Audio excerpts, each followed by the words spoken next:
অবশ্যই একটা সেন্সিটিভ আইন। আমরা কি অনুরোধ করতে পারি যে এটা পাশের জন্য একটু সময় হাতে রেখে আমাদেরকে একটু সুযোগ দেওয়া হোক? বিএনপির মতো জামায়াতে ইসলামীও চান আওয়ামী লীগ নিষিদ্ধ হোক এ মন্তব্য করেছেন দলটির আমির ডক্টর শফিকুর রহমান। দিনে নাটক, রাতে আটক।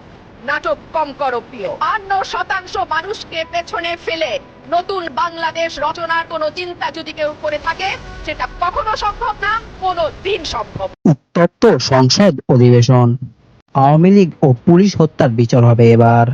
এদিকে জামায়াতের আমির শফিকুল ইসলাম জানিয়েছেন আওয়ামী লীগকে নিষিদ্ধ করতে চান না তারা। এমনকি জামাতের একজন বক্তব্য করেছেন শেখ হাসিনা হলো একজন ভয়ঙ্কর ব্যক্তি, তিনি চাইলে যে কোনো সময় দেশে ফিরে আসতে পারেন।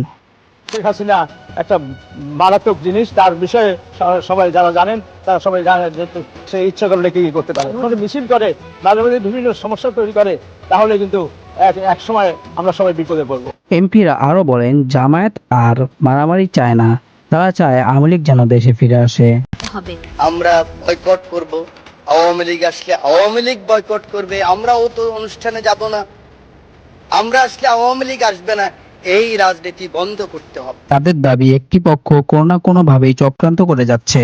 ৭২-এর সংবিধানের এই যে ধারাবাহিকতার নামে আওয়ামী লীগের যে আদর্শ, আওয়ামী লীগের যে রাজনীতি, সেই রাজনীতিকে পুনঃপ্রতিষ্ঠা করার বা বারবার ফিরে আসার একটা দরজা সবসময় করে রাখা হয়। এদিকে পুলিশ হত্যাকে কেন্দ্র করে রাজনীতিবিদরা জানিয়েছেন পুলিশ হত্যার বিচার না হলে খুব দ্রুতই সরকার বিপদে পড়বেন।